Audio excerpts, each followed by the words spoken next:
அஸ்ஸலாமு அலைக்கும். Welcome to Sahas kitchen. இன்றைக்கி நம்ம சமோசா சீட் எப்படி வீட்டில் பண்ணலாம் அப்படின்னு தாங்க பார்க்க போகிறோம். இந்த சீட்டை வச்சு நீங்கள் பேட்டிஸ் பண்ணலாம், அதே மாதிரி சமோஸ் பண்ணலாம், ஸ்ப்ரிங் ரோல் பண்ணலாம்.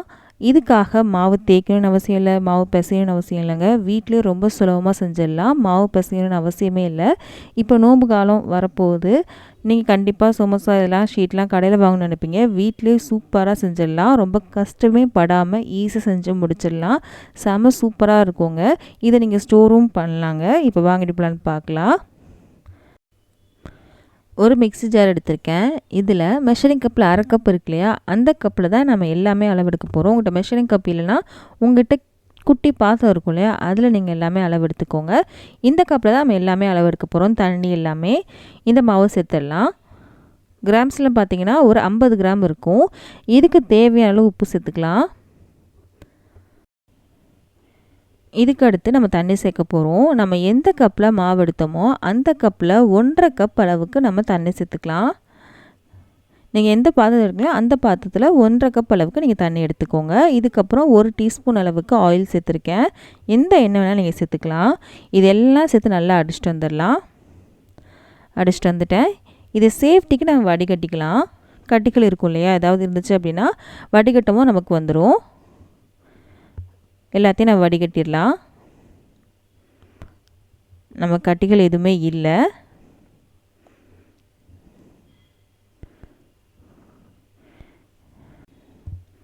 மாவு எப்படி இருக்கணும் அப்படின்னா, தோசை மாவு மாதிரி திக்காகவும் இல்லாமல், அதே மாதிரி ரவை தோசை மாதிரி ரொம்ப தண்ணியாகவும் இல்லாமல், ரெண்டுக்கு நடுவில் இருக்கணுங்க. இப்படி ஊற்றுற மாதிரி இருக்கணும். இதுதான் கரெக்டான பதம். இப்போ எப்படி சமோசா சீட் செய்யலாம் அப்படின்றத பார்க்கலாம். நான் இன்றைக்கி ஒரு நான்ஸ்டிக் தவா எடுத்திருக்கேன். இதில் எண்ணெய் தேய்ச்சிட்டு டிஷ்யூ வச்சு எல்லாத்தையும் தொடச்சி எடுத்துட்டேங்க. இந்த கரண்டியில் 2 ஸ்பூன் அளவுக்கு நம்ம மாவு சேர்த்துருக்கோம். இந்த மாவு எல்லா பக்கமுமே நம்ம இந்த மாதிரி பரப்பி விட்டுக்கலாம். எல்லா பக்கமும் இருக்கிற மாதிரி நீங்கள் பரப்பி விட்டுக்கோங்க. எக்ஸ்ட்ராஸ்லாம் எடுத்துடலாம் லாஸ்ட்டில். இன்னும் அடுப்பில் தவா நான் வைக்கவே இல்லைங்க. எல்லா பக்கமும் பரப்பியாச்சு. இப்போ எக்ஸ்ட்ராஸ் இருக்குது பாருங்கள், அதை மாவுலேயே நம்ம சேர்த்துடலாம்.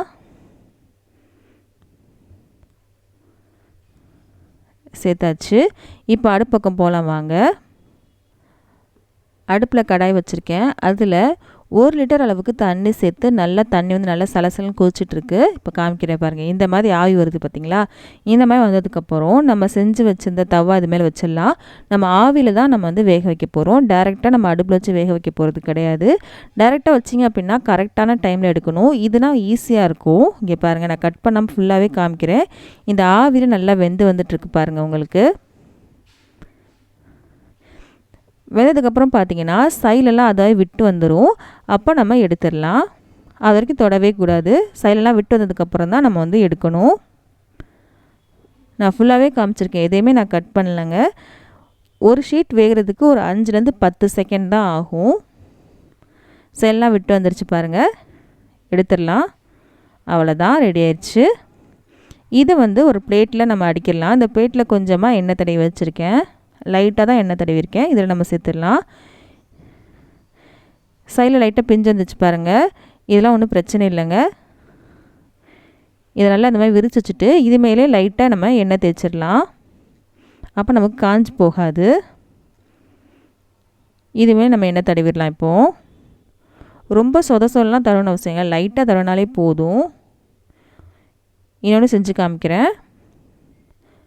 எக்ஸ்ட்ராஸ் எடுக்கலை அப்படின்னா ரொம்ப திக்காயிரும். நமக்கு மெல்லிசான ஷீட் கிடைக்காது. எக்ஸ்ட்ரா கண்டிப்பாக எடுக்கணுங்க. 5லேருந்து 10 செகண்ட் தான் ஆகும் ஒவ்வொரு ஷீட்டுக்குமே. இந்த மாதிரி செஞ்சீங்க அப்படின்னா உங்களுக்கு ஈஸியாகவும் இருக்கும் வேலை. தேய்க்க வேண்டிய அவசியம் இல்லை, மாவு பிசையணும்னு அவசியம் இல்லை. ஈஸியாக செஞ்சு முடிச்சிடலாம். இப்போ சிம் பண்ணிட்டேன். சைடெலாம் விட்டு வந்ததுக்கப்புறம் இப்போ எடுத்துடலாம். அவ்வளோதாங்க, ரெடி ஆயிடுச்சு. ஒவ்வொன்றும் மேலே அடிக்கிடலாம். ஒவ்வொன்றும் அடுக்க முன்னாடி நம்ம எண்ணெய் தடவிருக்கோம் இல்லையா, அது மேலே வச்சுட்டு திரும்பவும் அது மேலே நம்ம எண்ணெய் தடவிடணும். இந்த மாதிரி நான் செஞ்சு வச்சுருக்கேன். நம்ம எடுத்திருந்த மாவுக்கு பார்த்திங்கன்னா எனக்கு 20 கிடச்சிச்சுங்க. இப்போ உங்களுக்கு எடுத்து காமிக்கிறேன். ஒவ்வொன்றும் வைக்கும் போது நான் எண்ணெய் தடவிட்டு தான் நான் வச்சுருக்கேன். இதை நீங்கள் ஸ்டோர் கூட பண்ணலாங்க ஃப்ரீசரில். எப்போ தேவையோ அப்போ பண்ணிக்கலாம். எவ்வளோ மெலிசாக இருக்குது நீங்களே பாருங்கள். என்னோடய கை அப்படியே தெரியுது பாருங்கள். இதை நீங்கள் ஸ்டோர் பண்ணலாம். ஜிப்லாக் கவர் இல்லைனா ஏர்டைட் பாக்ஸில் வச்சு நீங்கள் ஸ்டோர் பண்ணிக்கலாம். எப்போ தேவையோ அப்போ எடுத்து நீங்கள் வந்து சமோசா பண்ணிக்கலாம், இல்லைனா ஸ்ப்ரிங் ரோல் பண்ணிக்கலாம், எது வேணால் நீங்கள் பண்ணிக்கலாம். ரொம்ப சூப்பராக இருக்கும். நான் இன்றைக்கி வந்து சமோசா தான் செஞ்சு காமிக்க போகிறேன். இன்னொன்று எடுத்து காமிக்கிறேன் பாருங்கள். நீங்கள் ஃப்ரீசரில் வச்சிட்டிங்க அப்படின்னா இது ஹார்ட் ஆயிருங்க. நீங்கள் ஒரு அரை மணி நேரத்துக்கு முன்னாடியே வெளியே எடுத்து வச்சுட்டு அதுக்கப்புறம் இந்த மாதிரி எடுத்திங்கன்னா உங்களுக்கு வந்துடும். எவ்வளோ மெலிசாக இருக்குது பாருங்கள் ஒவ்வொன்றும். இப்போ நமக்கு சமோசா சீட் ரெடி ஆயிடுச்சு இல்லையா?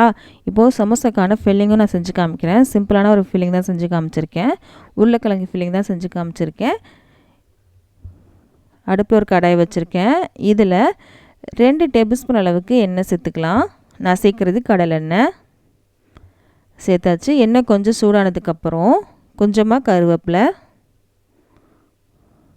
இதில் நீங்கள் சிக்கன் வச்சுக்கலாம், மட்டன் வச்சுக்கலாம், வெஜிடபிள்ஸ் எது வேணாலும் நீங்கள் வச்சுக்கலாங்க. இல்லை வெங்காயம் மட்டும் கூட வச்சுக்கலாம். உங்களுக்கு எது விருப்பமோ அதை நீங்கள் வச்சுக்கலாம். 1 டீஸ்பூன் அளவுக்கு இஞ்சி பூண்டு பேஸ்ட். இதோட பச்சை வாசனை நல்லா போகட்டும். இதுக்கப்புறம் ஒரு பெரிய வெங்காயத்தை நான் கட் பண்ணி வச்சுருக்கேன். அதை நம்ம சேர்த்துடலாம். இதுவும் கொஞ்சம் நல்லா வதங்கட்டும்.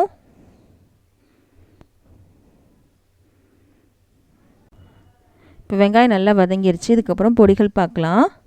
இதுக்கப்புறம் மிளகாத்தூள் சேர்க்குறேன். உங்கள் காரத்துக்கு ஏற்றாப்புல சேர்த்துக்கோங்க. நான் இன்றைக்கி 1.5 டேபிள் ஸ்பூன் அளவுக்கு மிளகாத்தூள் சேர்க்குறேன். இதில் பச்சை மிளகாய் எதுவுமே சேர்க்கல. நான் இன்றைக்கி 300 கிராம் அளவுக்கு உருளைக்கிழங்க வேக வச்சு சீவி எடுத்து வச்சுருக்கேன். இதுக்கப்புறம் கரம் மசாலா சேர்க்க போகிறோம். 1/2 டேபிள் ஸ்பூன் அளவுக்கு கரம் மசாலா சேர்த்துருக்கேன். இந்த கரம் மசாலா வீடியோ நம்ம சேனலில் இருக்குது. நீங்கள் வேணால் செக் பண்ணி பார்த்துக்கோங்க. இதே நல்லா கலந்து விட்டுடலாம். பொடிகளை பச்சை வாசனை போனதுக்கப்புறம் நம்ம உருளைக்கிழங்க சீவி வச்சுருக்கோம், அதை நம்ம சேர்த்துக்கலாம். 300 கிராம் அளவுக்கு உருளைக்கிழங்க வேக வச்சு இந்த மாதிரி துருவி எடுத்திருக்கேன். துருவி எடுக்கிறனால நமக்கு என்ன பயன் அப்படின்னா, நம்ம வந்து ஃபில்லிங் சேர்க்கும் போது நமக்கு வந்து வெளியே வரவே வராது. இதே நல்லா கலந்து விட்டுடலாம். உருளைக்கிழங்கு சேர்க்கும்போது அடுப்பு வந்து சிம் பண்ணிக்கோங்க. இப்போ இது எல்லாத்தையும் நல்லா கலந்து விடலாம். நம்ம இன்னும் உப்பு சேர்க்கவே இல்லை. இப்போ நம்ம உப்பு சேர்த்துக்கலாம்.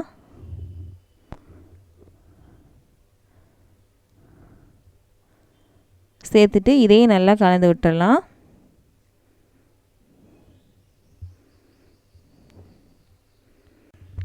இது எல்லாம் நல்லா கலந்ததுக்கப்புறம் நம்ம பார்க்கலாம். இப்போ பாருங்கள், நல்லா கலந்து விட்டாச்சு. இப்போ நம்ம அடுப்பு ஆஃப் பண்ணிக்கலாம். அந்த உருளைக்கிழங்கு நல்லா சூடாக இருக்கும் இல்லையா? இது கொஞ்சம் ஆறட்டும். அதுக்கப்புறம் நம்ம சமோசா செய்யலாம்.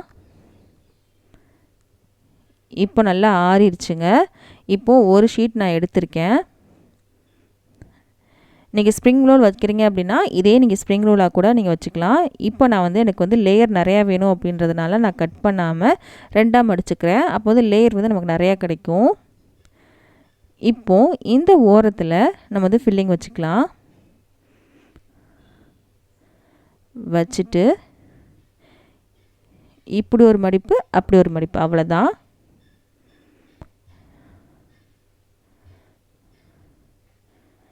அவ்வளோதான். பாருங்கள் நமக்கு எவ்வளோ லேயர் கிடச்சிருக்கு அப்படின்னு. நல்லா மொறு மொறுன்னு இருக்கும். இப்போ வந்து கொஞ்சம் மைதா மாவில் நான் வந்து தண்ணி சேர்த்து கலந்து வச்சுருக்கேன். அதை வந்து இந்த மாதிரி தேய்ச்சிட்டு நல்லா ஒட்டிடலாம். அமுக்கி விட்டோம் அப்படின்னா நல்லா ஒட்டிக்கும். இப்போ ஒரு சமோசா ரெடி ஆயிடுச்சு. இப்போ இன்னொன்று செஞ்சு காமிக்கிறேன். உங்களுக்கு இவ்வளோ லேயர் வேணாம் அப்படின்னா இது வந்து 2ஆக கட் பண்ணிக்கோங்க. நான் வந்து லேயர் நிறையா வேணும் அப்படின்றதுனால இது வந்து 2ஆக மடிச்சுக்கிறேன். பிஞ்சு போச்சுன்னா ஒன்றும் பிரச்சனை இல்லைங்க. நமக்கு லேயர் பண்ணும்போது உங்களுக்கு ஒன்றும் சைட்லலாம் ஒன்றும் தெரியாது நமக்கு. நான் எவ்வளோ நிறைய ஃபில்லிங் வைக்கிறேன் பாருங்கள். நம்ம துருவி எடுத்ததுனால உருளைக்கிழங்க இப்படி ஒரு மடிப்பு, அப்படி ஒரு மடிப்பு, அவ்வளோதான்.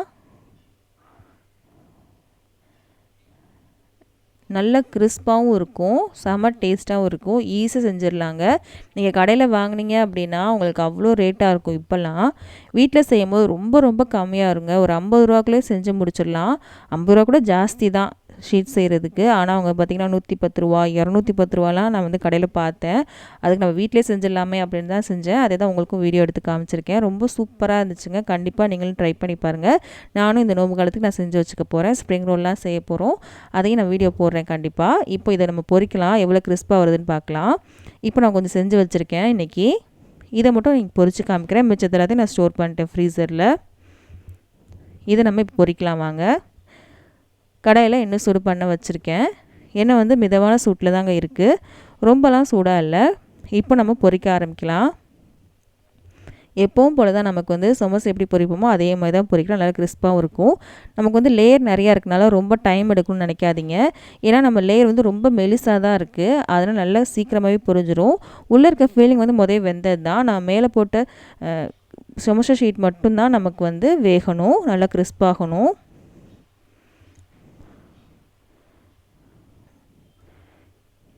நல்லா வெந்ததுக்கப்புறம் உங்களுக்கு காமிக்கிறேன் எவ்வளோ கிறிஸ்பாக இருக்குன்னு பாருங்கள். பொரிஞ்சதுக்கப்புறம் இங்கே பாருங்கள், சூப்பராக வந்திருக்கு. செம்ம கிறிஸ்பாக இருந்துச்சுங்க. கண்டிப்பாக நீங்களும் செஞ்சு பாருங்கள், உங்களுக்கு ரொம்ப பிடிக்கும். இந்த வீடியோ பிடிச்சிருக்கோம் நம்புகிறேன். பிடிச்சிருந்துச்சு அப்படின்னா மறக்காம நம்ம சேனலை சப்ஸ்கிரைப் பண்ணிடுங்க. பக்கத்தில் இருக்க பெல் பட்டனே கிளிக் பண்ணிடுங்க. அப்போ தான் இனிமேல் போட போகிற எல்லா வீடியோயும் சேரும். இந்த மாதிரி ரெசிபிஸ்லாம் உங்கள் ஃப்ரெண்ட்ஸ்க்கும் ஃபேமிலிஸ்க்கும் பிடிக்கும் அப்படின்னா அவங்களுக்கு இந்த வீடியோ ஷேர் பண்ண மறக்காதீங்க. நம்ம அடுத்த வீடியோவில் சந்திக்கலாம்.